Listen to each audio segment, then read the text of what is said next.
Hello, my name is Marcus. I'm the compiler of a collection of therapy quotes entitled Psychoanalytic Self-Awareness Quotes.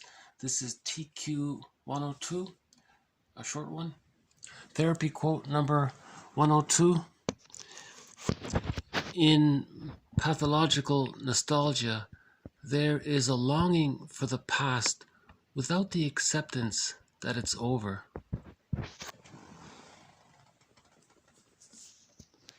So I thought I would include this as part of our thread on complicated grief. This author actually calls complicated grief, prolonged grief, aggravated grief, chronic grief, grief gone awry, mourning gone awry. He calls it pathological nostalgia. So I thought that was interesting that he used that phrase for it. So remember, unhappiness is a malady of the personal synthesis. Unhappiness, pathological nostalgia, healthy nostalgia, we're not talking about that. We're talking about chronic, melancholic, pathological, prolonged grief, all that, stuck in the past. You're overly attached to all that. You see, a person's attachment needs haven't been met. That's related to an insecure attachment style. When a person acquires an insecure attachment style, there's not enough to reach whole object relations to mourn, right? So we synthesize the parts so that there's no longer a malady of personal synthesis. And when we synthesize the parts, we heal the splits. Remember, splitting precludes mourning. In the psychic structure of the child from birth to 3 months, there's a phase where the child sees the mother as good and bad, and then by 3, the images come together and to form a whole object. If that has never taken place, the theory is the person won't mourn losses later on, and that's why we call it complicated grief. It's not just a matter of talking to somebody and you're able to. You can't really fully do it because you don't have the psychic structure yet to do it. You first need to build the psychic structure. So you internalize a holding interject from a new attachment. You heal the splits, right? Do the shadow work, withdraw your projections, look at all those defense mechanisms, look at how defense mechanisms are being used to deny other defense mechanisms, unravel this Gordian knot so that the shadow work can be done.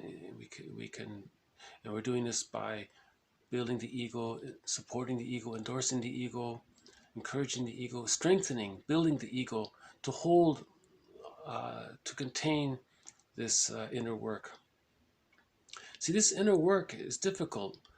Just look at any fairy tale or myth. That shows you how difficult that world is between birth and the age of 3. And so I thought that phrase sort of adds to our understanding a little bit that pathological nostalgia is a kind of a symptom or an extension of a complicated grief. And this quote implies also it might not just be to a person, it could be to a place, it could be to a past way of living or something. So yeah. So remember the 2 key quotes here are: unhappiness or complicated grief is a malady of the personal synthesis. So the goal is to synthesize our different parts.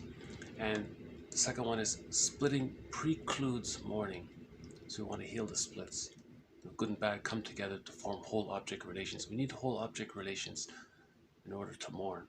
You can't mourn if there's different people in your mind going on and you're overly clinging to a part, you see. And one quote said you have to separate reality from hope. You have to sort through all that. So we've had a few quotes already on grief. That this adds to our collection, and there'll be more to follow. So may we all heal the malady of personal synthesis, and may we all overcome splitting to reach whole object relations. And Ubuntu.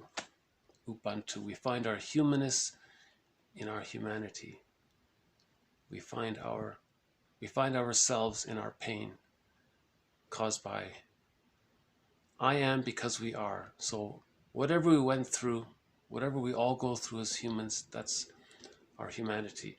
Prenatal trauma, birth trauma, situational trauma, developmental trauma, intergenerational trauma, shock traumas, trauma with siblings. There could be dental trauma, tonsil trauma. So this is sort of the humanity.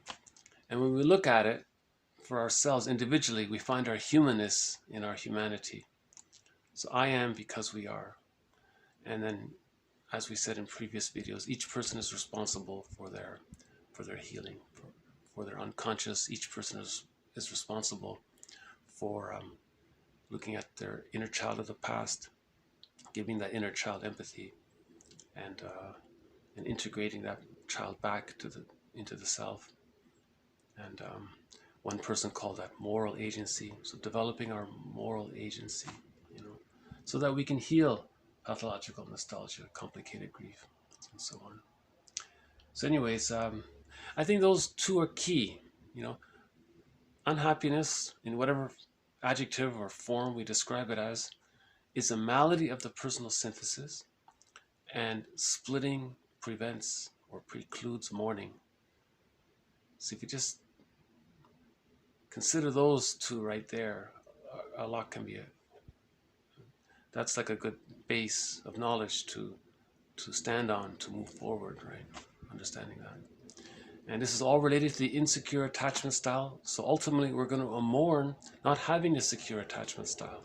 But to do that, we got to come to recognize our parents as ordinary people, right? It's hard to do that when you never got the secure attachment style.